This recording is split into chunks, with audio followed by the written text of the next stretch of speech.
Hi folks, you're with us today, Tacitus Today, your pushback channel, and thank you for joining this audio, radio, no pictures live stream.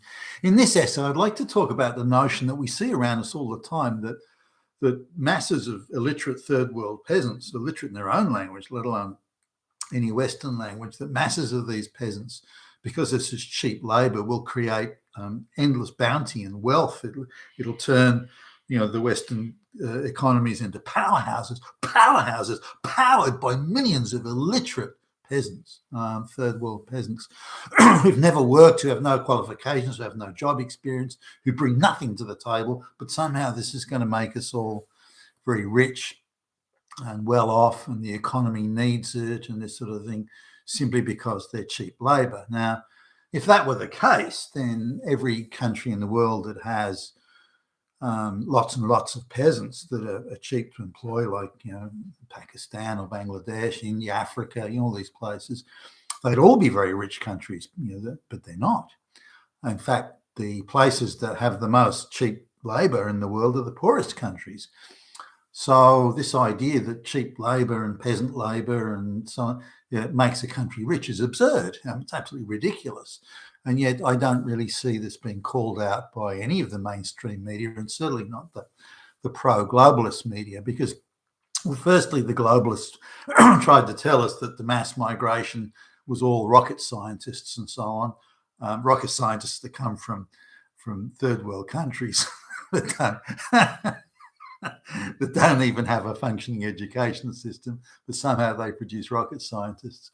That was the first raft of lies, and they're engineers, they're doctors, and so on. Yeah, sure they are. And now the argument, or recently the argument's morphed to, well, okay, so they're not rocket scientists and everything, but they're all cheap labor, and we need this cheap labor because, well, for two reasons.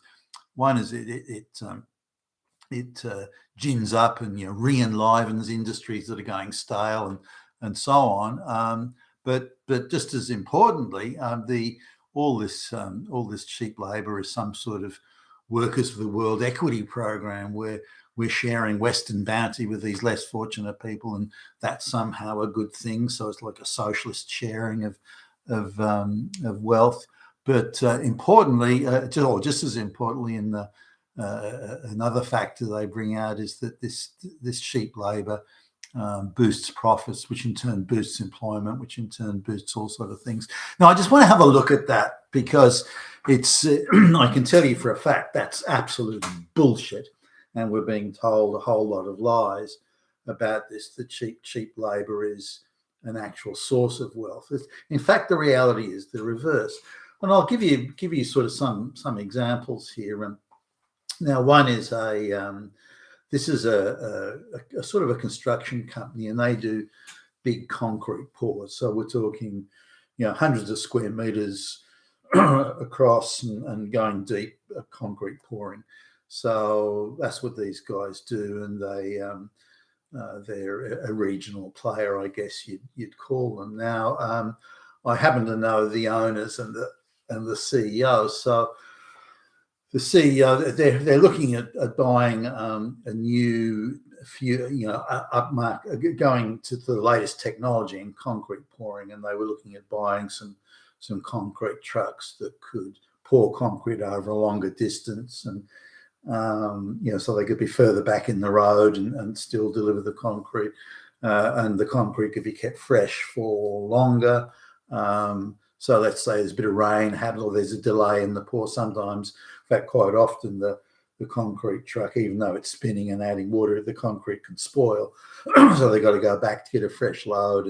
So this is the latest technology in concrete pouring. But it's not cheap. They've got to stump up some serious money for this. So, but it would represent an advance in technology. They'd have to upskill their employees. They'd have to improve their operational and organizational procedures. So it would result in a net upskilling and upgrading of the capability of the business from a technical and an organizational level and a managerial level. So this is a good thing, you'd think.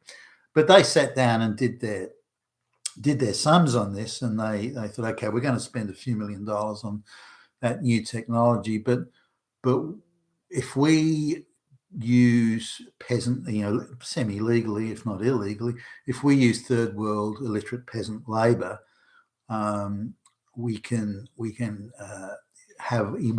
our labour costs to such an extent that it's cheaper for us to do that rather than spend money on this upgrading to this newer technology. So what they've done is they've got and there's quite a lot of these around now. There's a labour hire firm. It's a pretend labour. It's just a front for slave labour in effect. And this third world country, they've got these, almost a criminal mafia that operate these labour hire firms, and they get the peasants from the rural areas of these places or around the slums in the city, and they bring them out to somewhere like Australia or a first world country, and they again, their income is packaged up with accommodation and food and this sort of thing. So it's impossible almost to separate what the salary or the pay might be, because it's all packaged up. And a lot of the Western authorities tend to look the other way on this.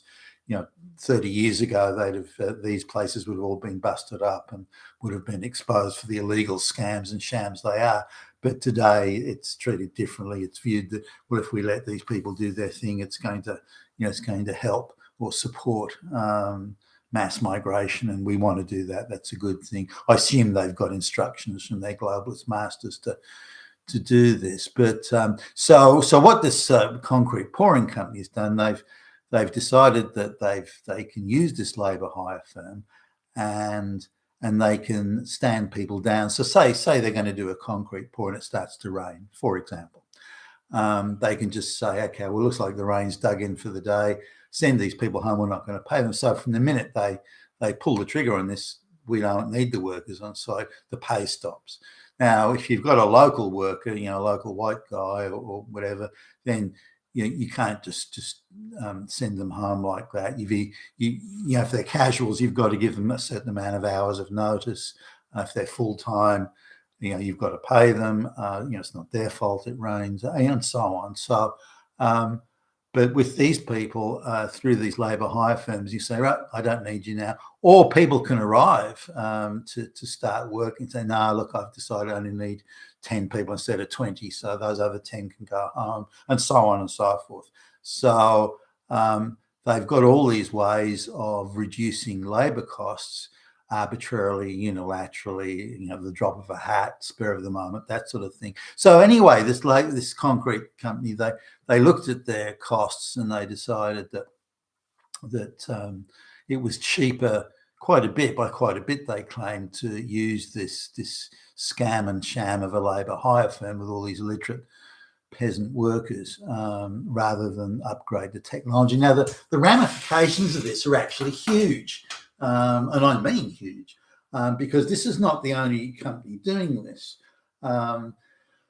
If you look at, say, there's a guy in the village, and I live near the village, and he's got a takeout chicken shop and so on, take out food, primarily chickens, in his business, and he's really struggling to make a buck at it. Now, you may say he's a useless manager, that he similarly spends too much on living a lifestyle that he can't really afford, these sorts of things. So I don't think he manages the place very well at all. But I think they produce a substandard product and at a price that's premium. So nonetheless, he was going to upgrade to the latest technology in cooking machines and various catering sort of machines in the shop, and he sort of went through a similar process really as the concrete guys, where he has gone to a labour hire firm, again the third world labour hire firm thing, and they can supply staff for a much lesser price, and also he can stand, this is the critical thing, he can stand them down at any time.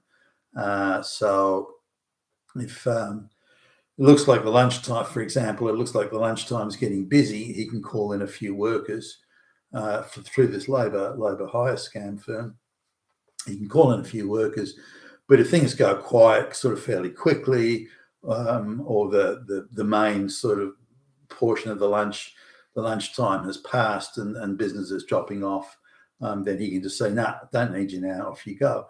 And they may only be paid for an hour or an hour and a half, and he can instantly call them and instantly stand them down.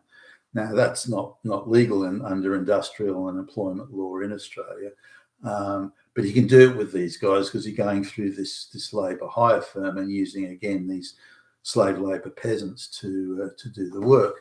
So through this, he's able to reduce his labour costs, and doesn't need, as he sees it, doesn't need to invest in better quality equipment, which would involve upskilling of the workers and having a better quality worker and so on. Also, he would have to be a better manager, a more effective manager, maybe even have to hire a manager or someone like that to run the business more efficiently and effectively. So what we're seeing here is a retrograde, and I've mentioned this previously, but a retrograde step. What we're seeing is a reduction in efficiency, a reduction in management quality, a reduction in organisational standards, a reduction in employment standards, a reduction in employment, employee training, a reduction in general business efficiency, and so on. So we're seeing a reduction in all of these things. Now, how does this? That's bad enough in itself, but what it does is creating a parallel economy and a parallel employment in this parallel economy, none of which can compete in a capitalist economy. So the reality is that the guy with the chicken shop should close his shop. He can't compete, or he has to get better at more efficient. Now you can say, well, this really is more efficient because he's getting cheaper labour, and therefore there's a higher yield, as in financial yield, in his business. For every dollar he's spending, he's now getting a bigger return. Therefore, it is efficient on a basis of yield per dollar. Well, that's sure, okay. That's an argument there, but you could say the same thing. But if we reduce everyone's pay by 50%, then the economy will be more efficient. Well, no, not really. That's not how it works in a capitalist economy, because where do resources get employed for the maximum return, for maximum efficiency of use and maximum utility and so on. So it's far more nuanced than everybody's pay should be less, therefore it becomes more efficient. But we get the divergence here, because in a classic capitalist economy, the efficiency is measured by productivity of output. Whereas in the globalist economy that is being forced upon us, efficiency is to what extent the elites can squeeze a higher yield from the assets and employment. And there are two different versions of what an economy is. Each, you could say, is capitalist in its way, but the high standards of living enjoyed in the West, the quality of consumer goods, all of these things, the middle class, they come from productivity, the efficiency of productivity. That's where, but to achieve efficiency and productivity, standards have to be increased. Merit must exist, and standards have to be increased in terms of education and organizational development, technology. All of these things go into productivity, whereas yield productivity can just simply be achieved by squeezing people or using old plant and equipment until it literally falls to pieces and so on. So it's quite different in its concept and how it views capitalism. But we have so many businesses now that are relying on either government protection, monopoly, cozy deals, and more importantly and increasingly, this cheap labour, as in the labour hire scams, that so many businesses now either wouldn't survive in the real world, that is in really competing. The chicken shop is a case in point. The guy would have to close his shop or drastically change how he does business. If he drastically changes how he, in the sense of improves his management and upgrades the equipment and that sort of thing, then that's a good thing. That would work for increasing productivity and increasing standards, use of technology, all of these sorts of things. That would increase that. That would be a good thing. Instead, he's gone the other way. and no, I'm just going to use slave labor from the third world, which means a business that is now either A, not upgrading to a higher standard, or B, is only surviving by exploiting third world peasant labor. It's not a viable business, therefore.